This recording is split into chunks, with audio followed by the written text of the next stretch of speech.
Bonjour et merci de nous rejoindre sur le plateau de Madrier TV en direct des journées des écotechnologies du Technopôle du Madrier organisées dans les locaux de l'INSA de Rouen. Yves Catteau, bonjour. Vous êtes chargé du développement de Seine-Écopolis qui, parmi les pépinières de la métropole Rouen-Normandie, est chargé d'héberger les entreprises du secteur de l'éco-construction. Alors tout d'abord, est-ce que vous pouvez nous rappeler ce qu'est l'éco-construction? Qu'est-ce qu'on entend par là? L'éco-construction. Donc l'éco-construction, c'est déjà quelque chose qui date depuis un certain temps. Ça date à peu près du premier choc pétrolier, où déjà le secteur, suite à ce choc, le secteur avait mis en place un certain nombre de règles pour améliorer l'efficacité thermique des bâtiments. Et les pouvoirs publics, après, par rapport à différentes étapes successives, ont favorisé l'éco-construction. Donc l'éco-construction, qu'est-ce que c'est? C'est un ensemble de techniques pour rénover, réhabiliter, pour construire des bâtiments avec une certaine efficacité thermique et surtout en minimisant l'impact sur l'environnement. Alors pour travailler au niveau de cette éco-construction, on travaille, dès qu'on parle d'éco-construction, on parle d'éco-matériaux. Et les éco-matériaux, on a deux types d'éco-matériaux. Ce sont soit des éco-matériaux dits écologiques. Donc là, on va retrouver le bois, le lin, le chanvre ou la laine de mouton. Et des éco-matériaux dits beaucoup plus performants et qui font appel aux recherches actuelles. Donc on va travailler sur des briques alvéolaires, des matériaux composites. La finalité, c'est d'essayer d'arriver à avoir des bâtiments qui ont le moins d'impact possible sur l'environnement. Donc, entre autres, la consommation d'énergie. Alors justement, aujourd'hui, il y a différentes normes qui se mettent en place. On parle de bâtiments BBC, de Passive House, de bâtiments passifs. Est-ce que vous pouvez nous éclairer un petit peu sur ces sujets? Si on revient, l'éco-construction est basée à partir de concepts. Et les concepts sont liés à différents degrés et entre autres sur des degrés, on a trois grandes familles de bâtiments. Le premier bâtiment, c'est ce qu'on appelle les bâtiments bioclimatiques. Donc ces bâtiments bioclimatiques vont utiliser au maximum l'environnement dans lequel ils se trouvent et entre autres l'ensoleillement. On va utiliser l'ensoleillement, la chaleur, le soleil pour travailler sur la thermie du bâtiment. Deuxième grande famille, c'est ce qu'on appelle les bâtiments passifs. Donc là, c'est les bâtiments passifs qui ont une telle inertie que, en termes d'apport supplémentaire de chaleur, le chauffage va être qu'un apport d'appoint.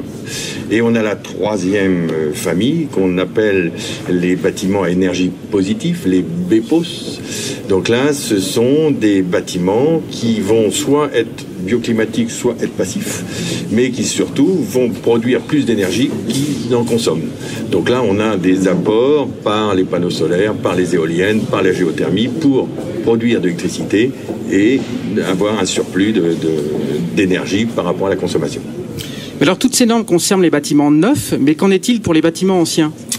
Alors c'est un peu la problématique qui se rencontre aujourd'hui, c'est-à-dire qu'on a sur la rénovation de bâtiments, et c'est là qu'il y a un chantier énorme, on a des contraintes souvent qui sont importantes, c'est des contraintes architecturales, c'est-à-dire c'est de maintenir l'architecture, le côté architectural de l'ancien, tout en améliorant les performances thermiques. Et après, il y a un autre problème, c'est le problème du financement.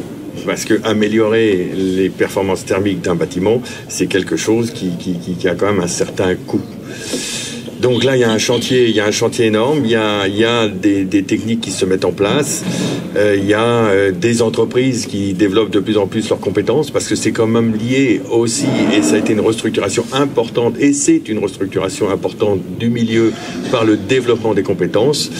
Mais c'est un vaste chantier qui reste encore plus que d'actualité. Tout à fait, donc beaucoup de débouchés, mais effectivement, il faut peut-être un petit coup de pouce des aides publiques pour inciter les particuliers à engager des travaux d'amélioration de leur habitat. Tout à fait, bon, c'est ce qui existe aujourd'hui au niveau de la région, avec les chèques région, avec des informations qu'on trouve au niveau des points info énergie pour trouver une partie du financement de la rénovation thermique sur les bâtiments. Alors au niveau de la pépinière hôtel d'entreprise, quel est l'intérêt donc pour une jeune entreprise d'être hébergée au sein de Seine-Écopolis ? Donc aujourd'hui, Senecopolis est une filière, c'est une pépinière et hôtel d'entreprise, mais une pépinière qui est dédiée à la filière éco-construction.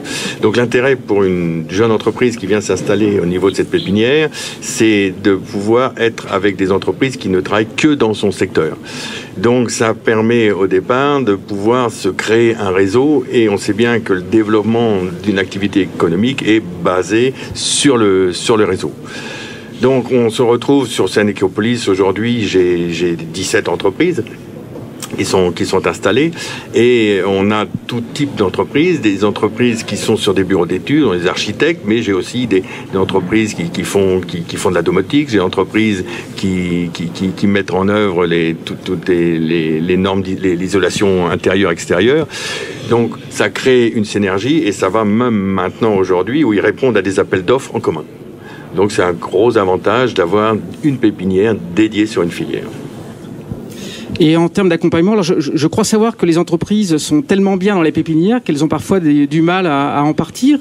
Donc là, je me tourne vers vous, Sylvie Fleury, bonjour. Bonjour. Donc en sortie de pépinière, quelle solution peut-on proposer à une entreprise qui a été hébergée pendant quelques années ? Alors, il y a une zone d'implantation naturelle juste à côté de l'hôtel pépinière Senecopolis. C'est le village d'entreprise qui est à la fois constitué par du foncier et aussi par des ateliers qui s'appellent les ateliers du Madrier, et qui sont des modules qui peuvent aller de 100 à 400 mètres carrés, qui peuvent être à l'achat ou à la location. Concernant le foncier, on a 3 hectares disponibles qui peut être scindé en lots de 3000 mètres carrés. Donc l'objectif, en fait, c'est une entreprise qui sort de l'hôtel pépinière Senecopolis.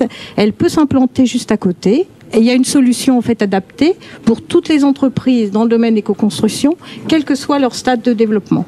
Il y a une solution immobilière pour justement que l'entreprise puisse rester sur ce pôle éco-construction et qu'il y ait une réelle synergie, un réel réseau, comme le disait Yves Catteau, et qu'il y ait déjà l'émergence en fait d'une filière éco-construction. Très bien. Et ces ateliers vont être disponibles à quelle échéance ? Alors les ateliers seront disponibles à peu près à échéance de 6 mois. C'est la SCHEMA qui porte ce programme, les ateliers du Madrier, et qui attend quand même une commercialisation à 50% de son programme pour pouvoir se lancer. Mais bon, il y a déjà plusieurs projets émergents, que ce soit sur la partie atelier du Madrier ou sur la réservation de terrain. Très bien. Donc aux côtés des thématiques énergie, écomobilité, écomatériaux déjà fortement présentes sur le Technopôle, on voit bien que l'éco-construction fait partie des pôles émergents sur le site. Tout à fait. L'idée, c'est justement l'émergence de ce pôle pour justement, pour favoriser, structurer l'image du Technopôle du Madrier aux côtés des autres écotechnologies, et d'associer en fait l'ensemble des entreprises à justement porter l'image du Technopôle, et puis qu'il y ait à la fois une synergie en fait des savoirs, des savoir-faire, et qu'il y ait surtout une volonté aussi de communiquer ensemble et de travailler en liaison aussi avec évidemment toutes les structures de formation et de recherche, puisque c'était la vocation intrinsèque du Technopôle à la base. Tout à fait, n'oublions pas que sur le Technopôle du Madrier, il y a donc l'Université de Rouen, les 2 écoles d'ingénieurs INSA et Sigelec, et une quinzaine de laboratoires de pointe qui peuvent apporter leurs compétences et leur matériel remarquable dans le domaine donc de l'énergie, des écomatériaux, de la domotique, tout ce qui est système de contrôle commande. Et le CFA Lanfry qui va venir s'installer en 2018. Tout à fait, vous faites bien de le rappeler, Yves Catteau. Effectivement, il y a des projets d'implantation d'autres structures de formation, et notamment le CFA Lanfry. Donc ce village, ce pôle d'excellence va participer à la structuration de la filière d'éco-construction au niveau de la Normandie. Voilà. Très bien. Alors Yves Catteau, donc parmi les entreprises que vous hébergez, je crois qu'il y en a 6 qui sont présentes sur cet événement. Oui. Est-ce que vous avez quelques retours d'informations sur leur ressenti, si elles ont eu des contacts ? Oui, alors j'ai pu les rencontrer hier soir, rencontrer les dirigeants. Donc ça a été des contacts par rapport aux exposants qui sont là. Et entre autres, j'ai 2 entreprises qui sont rencontrées les gens de l'Hésite pas, qui est aussi une école d'ingénieurs qui travaille sur les écomatériaux, et ils vont œuvrer ensemble sur un certain nombre de travail. Très bien, parfait. Sylvie Fleury, Yves Catteau, merci beaucoup de cet entretien. Merci. Merci.